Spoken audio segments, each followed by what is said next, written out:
Hey, what's up, guys? I'm here to answer gear-related questions today. And one of the questions that I had asked last stream was when it comes to purple or green tier versions of gear, should I use this or that? Now, the way you should always make decisions is going to be in favor of attack and HP. And if you're always struggling, okay, why do I get this and not that? Why do I have this and that? Well, I'll give you one example, right? One example is a lot of people will look at Skull Crusher. Okay, you look at a Mythic Skull Crusher, you get 21% range attack and 28% army attack. One thing that should jump to your head right away is that attack is quite literally, whenever you're starting out, a lot of people will go after mixed stats. The reasoning behind that, though, is because you want to get mixed stats, and really the reasoning behind it's really quite simple. If you plan on going one type blasts, you're going to spend thousands of dollars. If you're going to go mixed, you're still going to spend thousands of dollars, but to be a high-end mixed player, you're going to spend tens of thousands, okay? I know that makes plenty of sense, right? But now, even the most generic mixed player in this game can get by with like 300% for a very marginal amount of investment, okay? But what I will say is that in general, when looking at these gear pieces, things that you have to take into consideration are A, how many embers does it cost? B, how many rares does it cost? How do you know which rares are which? Well, okay, like in the case of the Helldrider, it's the mutated brain. Okay? If you look at the Bumble, I wonder what it could be. Yeah, it's the venoms inside the Bumble. If you're looking at the Beast Home, yeah, that would be the Bloodsucker. Okay, if you're looking at, say, the Accursed Mask, it's the Stuffed Doll. If you're looking at, say, the Indulgent Visage, even, you'll notice that there aren't any rares there. But how do you know what is a rare and what's not? A lot of the time, you learn it from us.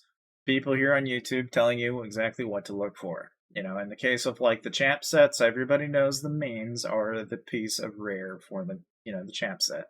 I could go on and on, right?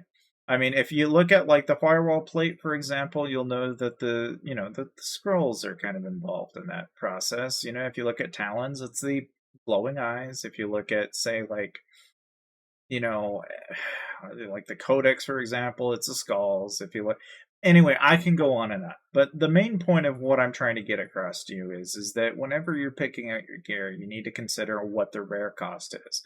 This is why when I look at somebody that walks in and says, "All right, I am gonna wear this gear right out of the gate," okay, and I'm gonna wear a Skull Crusher at blue. I'm gonna wear a Codex at green.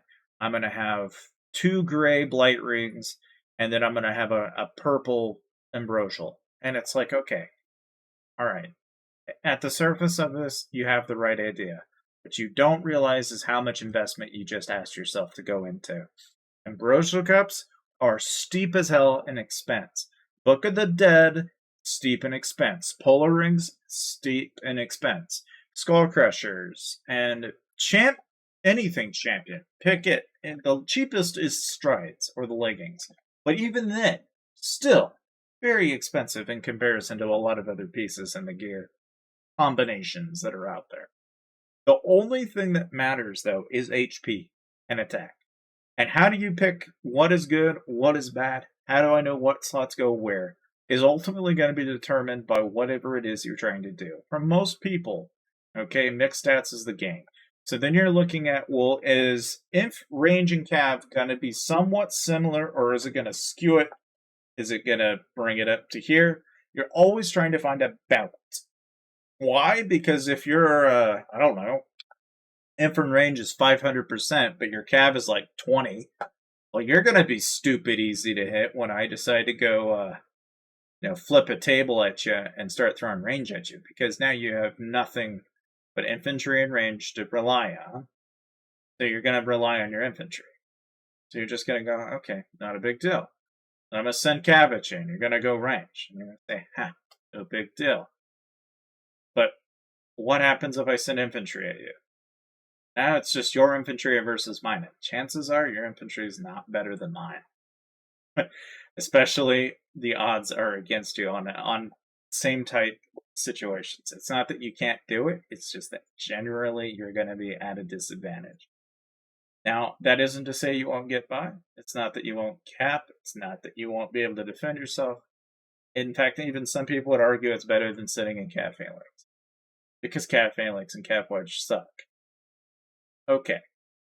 But even still, in principle, one idea remains the same, which is that phalanx in the counter is all that you need. Fundamentally, if you're doing a lot of wonder battles, you'll know that. So it's very important that your mix stats are pretty well established. And while yes, you can do, combinations of say blue and purple pieces, what you have to consider in that question is also, can I max that? And if I'm willing to invest into it to max it, then I'm willing to do it. And therefore, that answers the question. Because the question, whenever somebody asks, well, can I have this gear piece? Sure, you can have, a Wally markable greatsword at fully tempered. And you could also put a skull crusher right beside it, and I tell you a skull crusher any day. Why? Because 28% does not match when I get 28% and then another 11 on top of range. So you've effectively done nothing for yourself by doing that. So you always have to think in terms of what can you have, what do you have access to, and what can you get away with. That's why that question is never going to be a single, simple, flat, easy answer for everybody, because everybody's in a different stage in their gear processing journey. But ultimately, I hope that kind of alleviates the issue, because, like, really all you're looking at here is, okay, am I getting more imp? Am I getting more range? Does this make sense in the context of my current stats? Now, if you want to know a cheeky little hack, you can go inside here by trial by fire. You can click on this icon, auto configure if you want to. You can go and tweak it. I don't really give a damn. And you can check and see what your imp stats are in one type. And if you want to know what you should be wearing, you can go to mix stages, and believe it or not, hit auto configure, and it's going to tell you what your mix stats ought to be. It's not complicated. This was not always the case. There was a point in time when I could not have gone to this and told you, do this. Now I can. And it does make a difference, and you can look at this, okay, you notice I've got pretty even, 500 across. I got about 250. I'm working on my cav HP. Trying to keep it even. Working it up and up and up. The defense, you'll notice, is all sorts of screwy, and that's because I don't give a damn about defense. I don't care what that number is. I have no care in the world what the defense stat is right now. The only two stats I care about is the HP and that. Now, yes, I do pay attention to army HP. Yes, I do pay attention to army attack for the same reason. But I don't give a damn about the defense. Same principle, same rule, same everything. And that's really fundamentally, that's all you need to know about gear. And if you need to know more, you can always ask questions. You're more than welcome to ask in the comment section below. I'll be happy to answer.